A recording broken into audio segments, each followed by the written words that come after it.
Good evening guys! Kamusta po kayo? Welcome back dito sa ating YouTube channel at ang mainit nating update na pag-uusapan ay patungkol po dito sa ipinost na isa pong netizen sa social media or should I say collegiate lubricants po natin.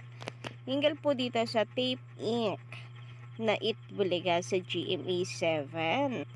Nako, meron nga po siyang nais iparating po sa TVJ at itinagpa po nila ang official TVJ sa social media para ipaalam po ang isa pong importanteng impormasyon din. Hinggil po dito sa Tape Inc. Itbulaga. So ano po kaya ito mga collegiate dowry cards? Mukhang another problema na naman dahil ayon po sa isang commentor na collegiate dowry cards din natin, mukhang maaari daw pong kasuhan ng Tape Inc. din dito. So ano po kaya itong video na ito? Mamaya ipi-play po natin yan at pag-uusapan. Sa ngayon, nais ko po muna magpasalamat at i-shout out ang lahat ng nandito sa atin ngayon na nakikinig at nakikitambay sa ating YouTube channel.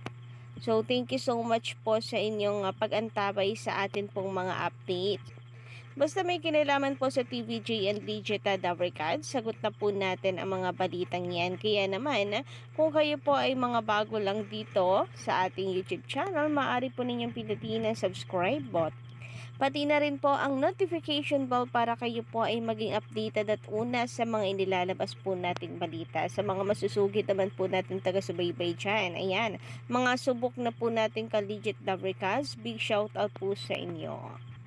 And simulan nga po natin ang ating balitaan at talakayan dito sa post ni Sir Matt Gel sa Twitter kahapon. So 36 minutes ago po yan ang kanyang i-post, hindi ko lang po na ibalita kahapon. Pero ayun po sa mga vloggers din sa social media, sinasabi na parang trying hard na sa sasabotahe ang mga kalaban sa EAT.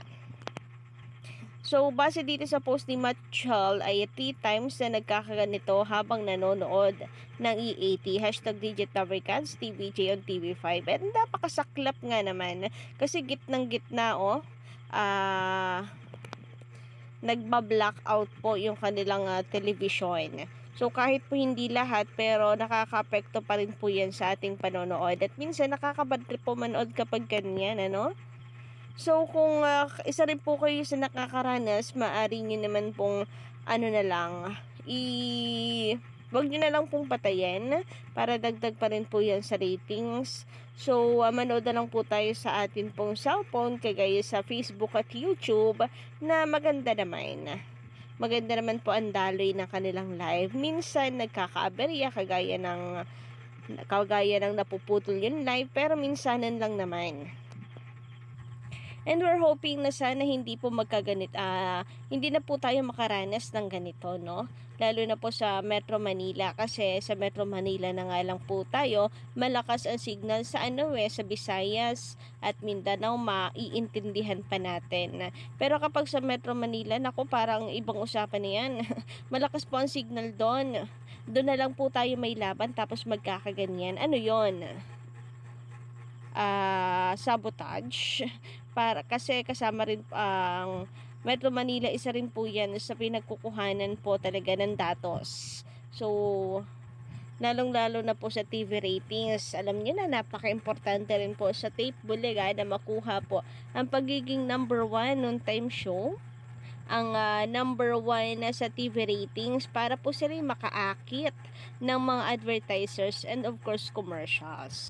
Siyempre, kung wala po ang mga ito, paano po sila kikita? Paano po nila may pagpapatuloy ang kanilang show? So, wala pong noon-time show or anuman pong show ang magpapatuloy at magtatagal po ng ilang taon na wala naman pong kinikita. So, bibigay at bibigay po yan. Alam nga namang hindi po nila pasahuran ang kanilang mga trabahador, di nagsilayasan po yan. Hindi naman po yan kagaya ng TVJ na ang pagmamahal po kasi ay nasa programa. So, kahit hindi sila pasahuran, ay inaayos lang po sa kanila, no?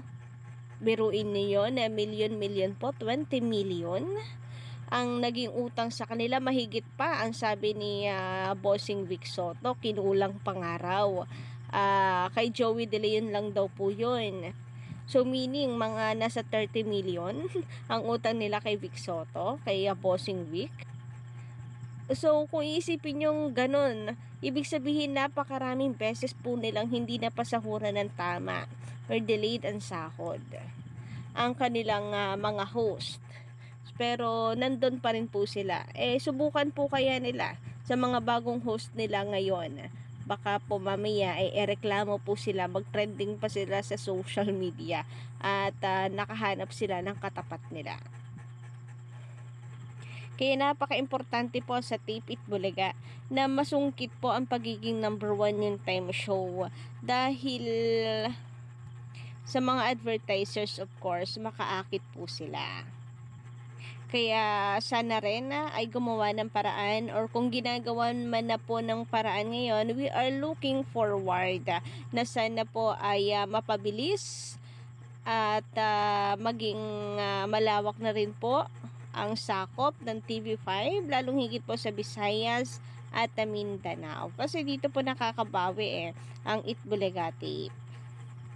Yung mga halos host nagkakaroon po yan ng kanilang ng kanila pong katwiran sa mga advertisers na nako, sa Metro Manila lang naman amin ang Visayas at Mindanao, so marami din populasyon doon. So po pwede kayong mag-sponsor sa amin para sa mga nasa Visayas at Mindanao. Po pwede, 'di ba? Marketing strategy. Samantala, narito naman po ang post ni Sir RP Ilocano Inez. So shoutout po sa inyo.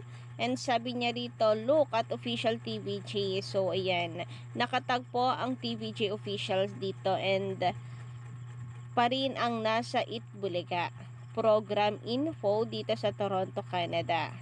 So Tito Soto, nakatag din po ang poet nyo, si JDL Jaco De Leon. Ang wala lang po dito ay si Bossing, kasi wala naman pong social media itong si Bossing, di ba?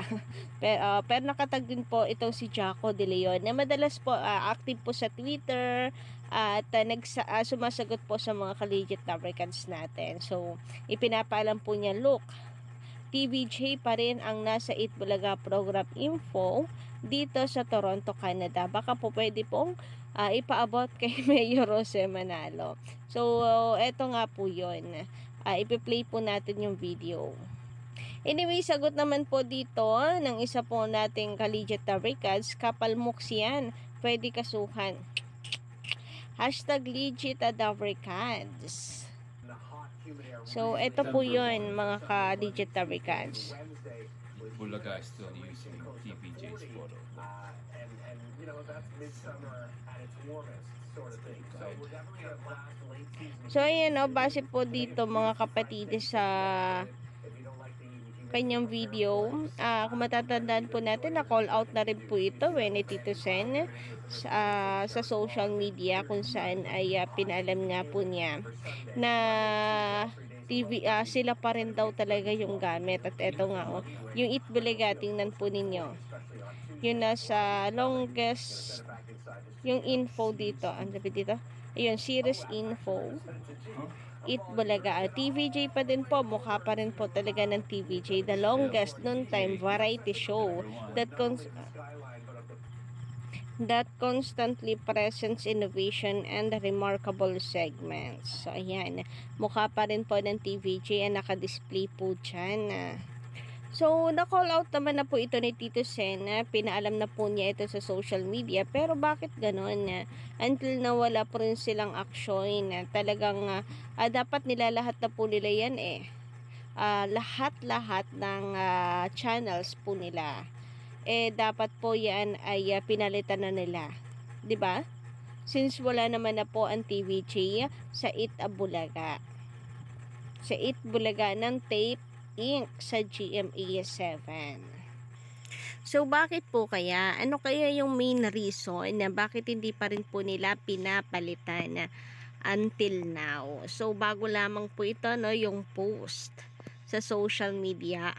So, kayo po ba anong inyong masasay hinggil po dito mga ka-legit tabarkads? Pa-comment na lamang po sa baba. And don't forget to click the subscribe button and notification bell para po sa iba pang mga balita.